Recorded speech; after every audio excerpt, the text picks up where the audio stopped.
আখির নবীর উম্মত হওয়ার জন্য আল্লাহ তাআলা অর্ডার করে দিয়েছেন।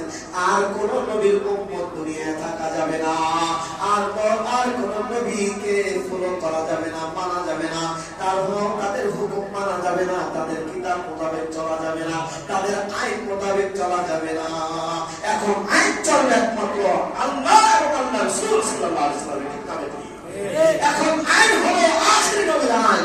আখির নবীকে আল্লাহ যে আমল করেছেন, আখির নবীর উম্মত কিয়ামত পর্যন্ত আনেওয়ালা সকল রাসূলের সুন্নাত মোতাবেক চলতে হবে।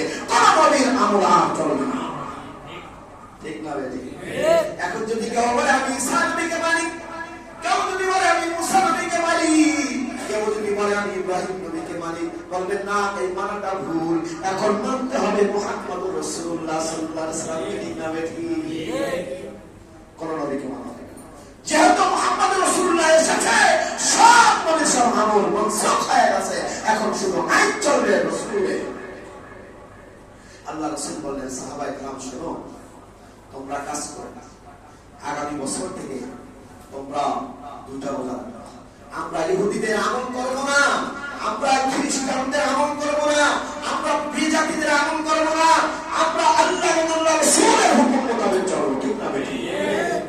যেহেতু মুসা আলাইহিস সালামের অনুসারী আমরা বেশি, আমাদের জাতি ভাই হক পন্থী, তারা যেহেতু একটা রোজা রাখে, তাদের আমলের সাথে আমাদের আমল মিলবে না। তোমরা আগামী বছর থেকে দুইটা রোজা রাখবা, আমিও রাখবো। সুবহানাল্লাহ।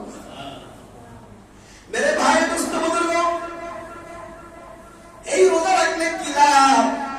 আল্লাহ রাসূল সাল্লাল্লাহু আলাইহি ওয়াসাল্লাম বলেন সিয়ামু ইয়াউমি আশুরা ইন্নী আহতাসিবু আলাল্লাহ আইয়ুকাফিরা as-সানাতাল্লাতী ক্বাবলাহু। যদি কেউ আশুরার রোজাটা রাখে, মুহররমের 10 তারিখ আগে পরে মিলে 9 বা 11, 10 তারিখের আগে পরে মিলে দুইটা রোজা রাখে, রাসূলুল্লাহ সাল্লাল্লাহু আলাইহি ওয়াসাল্লাম বলেন পিছনের 1 বছরের গুনাহ আল্লাহ তাআলা মাফ করে দিবে। সুবহানাল্লাহ। যদি আমি মুহররমের রোজা রাখতে পারি, তাহলে আল্লাহ তাআলা আমার পিছনের 1 বছরের গুনাহ আল্লাহ মাফ করে দিবে। সুবহানাল্লাহ। রাখবনি আমরা ইনশাআল্লাহ। এখন কোন দিন হয়? আগামী বুধবার মনে হয় 10ই মুহররম। তাহলে আগে একটা পরে একটা, মঙ্গল আর বুধ বা বৃহস্পতি, দুইটা রোজা আমরা রাখবো ইনশাআল্লাহ।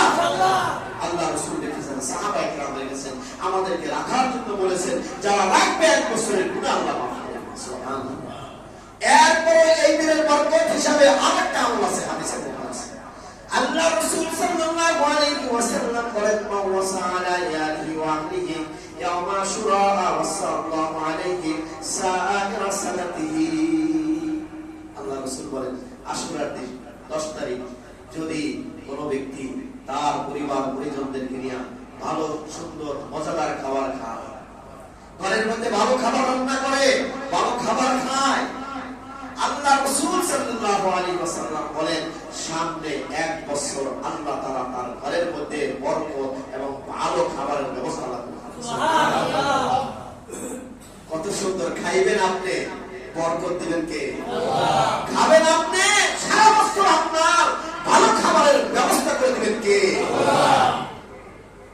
এখানে তো আল্লাহর কিছু দিলাম দিছিনি, সব তো আমার জন্য, আমার ছেলে মেয়ে বিবি বাল বাচ্চার জন্য, কিন্তু আল্লাহ খুশি হয়ে সারা বছর আপনার ভালো খাবারের ব্যবস্থা করে দিবেন। আল্লাহ রাসূল বলেন, মুহাদ্দিসিন একরাম বলেন, এই হাদিসটা আমলযোগ্য, সহিহ হাদিস। হাদিসটা সহিহ এবং আমলযোগ্য, আমরা এই আমলটা করতে পারি। তবে বাড়াবাড়িও করা যাবে না, সারাসারিও করা যাবে না। না, যেহেতু রাসূল বলেছেন ধার কর্জ কইরা যেমনি পারি, পোলাও, কোরমা, রোস্ট, যত প্রকারের ভালো ভালো খাবার আছে সবগুলো আমি তৈয়ার করবো। বলেন না, বেশি বাড়াবাড়ি করা যাবে।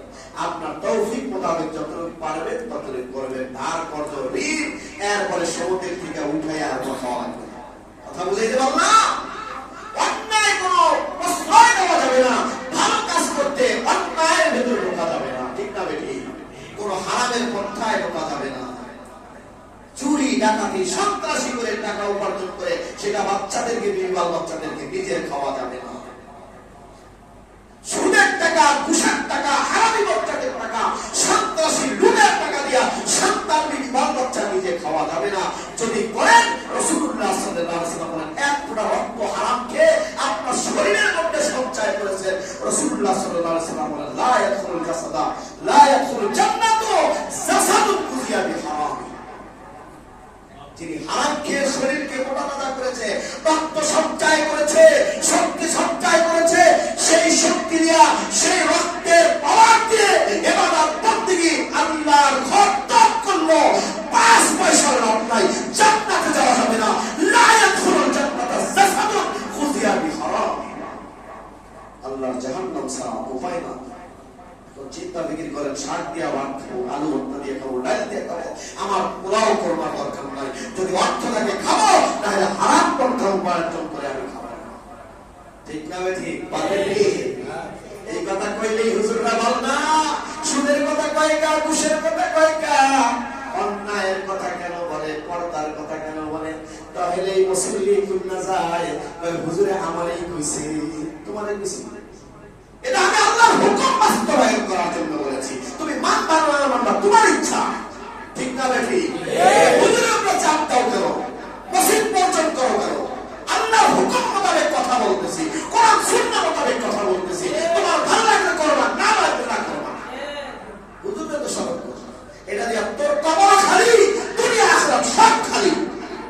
ঠিক না বেঠি? ভালো কথা কইলে এটা না মানলো, এটা করতে ভালো, গোপনে গোপনে রাখতে আমি মানলাম না, কিন্তু হুজুর কথাটা ঠিক বলছে। ঠিক না বেঠি? এখন মানবে না, আবার উল্টা রিয়াকশন করবে, তোর কপালও খালি, দুনিয়া আখিরাত ফাসিলাত দুনিয়া ওয়াল আখিরাত, দুনিয়া আখিরাত সব বরবাদ।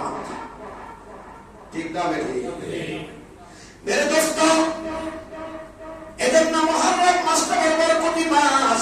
এই মাসের মধ্যে আরো অনেক কিছু হয়েছে, অনেক কিছু হয়েছে। আল্লাহ তাআলা অনেক বড় বড় বিপদ থেকে আমাদের আকাবের, আমাদের নবীদেরকে হেফাজত করছে। আল্লাহ তাআলা 10ই মুহররম এই দিনে আমাদের বাবা আদম আলাইহিস সালাম, মা হাওয়া আলাইহিস সালাম জান্নাতে তাদেরকে বানায়া পাঠাইলেন। আল্লাহ বলেন হাযিহি শাজারা, ওই গাছের কাছে যেও না, গাছের ফল খায়ও না। তারা খায় ফেলছে। আল্লাহ জান্নাতে রাখেন নাই, দুনিয়ার মধ্যে পাঠায়া দিলেন। মারে জিদ্দায় আর বাবারে শ্রীলঙ্কায় পাঠায় দিছে। 350 বছর দুইজন একজন আর একজনে পায় না। আল্লাহর জন্য আল্লাহর কাছে কান্দে, চোখের পানি ফলায়। হাদিসের মধ্যে আছে দুইজন এমন কান্না কাঁদছে, যদি চোখের পানিগুলো জমা করা হইতো ছোটখাটো একটা কুয়ার পানির মতন জমা হয়ে যেত। 350 বছর কান্দে, একজন আর একজনে খোঁজে আর কান্দা, গুনাহ করে ফেলেছি, তোমার কথা লঙ্ঘন করেছি, আল্লাহ জাহান্নাম ছাড়া তো উপায় নাই, মেহেরবানি করে মাফ করে দাও। 350 বছর কান্দার পরে আরাফার ময়দানে জাবালে রাহমাত পাহাড়টার উপরের মধ্যে দুইজন মিলে গেছে। দুইজনের দেখা সাক্ষাৎ হয়ে গেছে। এরপরে দুইজনে হাত তুলে কাঁদতে আর কয় আল্লাহ, কত দোয়া করলাম, কোনো দোয়া তো কাজে লাগলো না।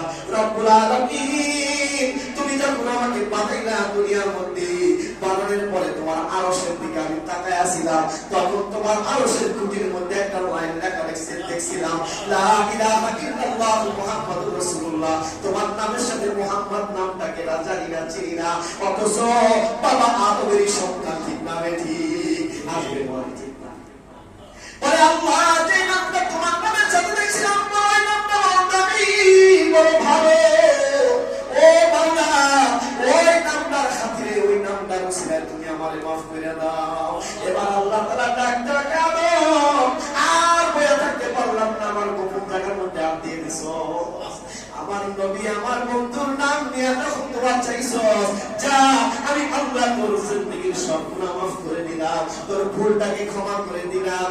যেই দিন আদম হাওয়ার দোয়া কবুল হয়েছিল, ওই দিনটা ছিল 10ই মুহররম। দোয়া কবুলের দিন আছে ওই 10 তারিখ। সমস্ত নবী আল্লাহর কাছে গুনাহের জন্য মাফ চেয়ে দোয়া করবে, চোখের পানি বলাবে। আল্লাহ আদম নবীকে যেমন মাফ করেছেন, মা হাওয়াকে মাফ করেছেন, তার সন্তান আমরা, আল্লাহ আমাদেরকে মাফ করে দিবেন। ঠিক না ঠিক? ওই দিন আমরা আল্লাহর কাছে দোয়া করব, বেশি বেশি গুনাহ থেকে দোয়া করব। পারবো না ইনশাআল্লাহ? এরপরে ওই দিনই হযরতে আইয়ুব আলাইহিস সালাম অসুস্থ হয়ে গেছিলেন। আল্লাহ মুহররম 10 তারিখ সুস্থ করে দিয়েছেন। হযরত ঈসা আলাইহিস সালাম দুনিয়ার মধ্যে আগমন করেছেন 10 মুহররম। হযরত নূহ আলাইহিস সালাম তুফানের কবলের মধ্যে পড়েছেন। 40 দিন পর আল্লাহ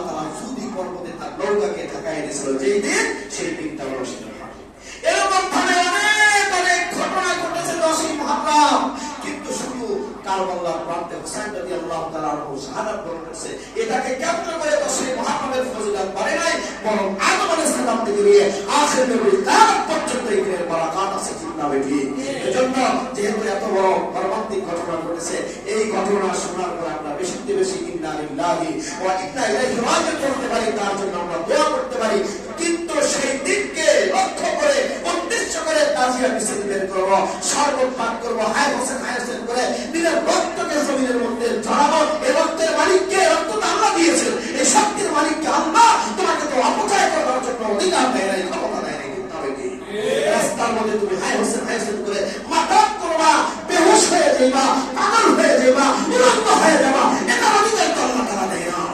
কোরআন এবং সুন্নাহ যা আছে সেটাই আমার করতে হবে, অতিরিক্ত কিছু করা যাবে না। তাহলে আমি রোজা রাখতে পারি, আমি আল্লাহর কাছে ইস্তিগফার করে দোয়া করতে পারি, আমি আল্লাহর কাছে মাফ চাইতে পারি, আমি এই